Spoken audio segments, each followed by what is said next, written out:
भस्मेश्वर विश्वेश्वर केदार भीम वैद्यनाथ त्र्यंबकं रामेश्वरम् उमापति महेश्वरं नमामि शिव शंकरम्।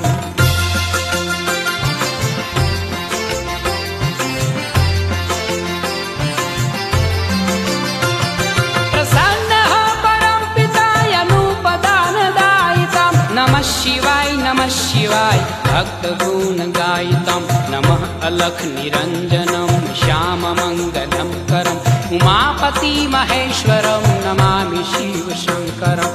उमापति महेश्वरं नमामि शिव शंकरम्। उमापति महेश्वरं नमामि शिव शंकरम्।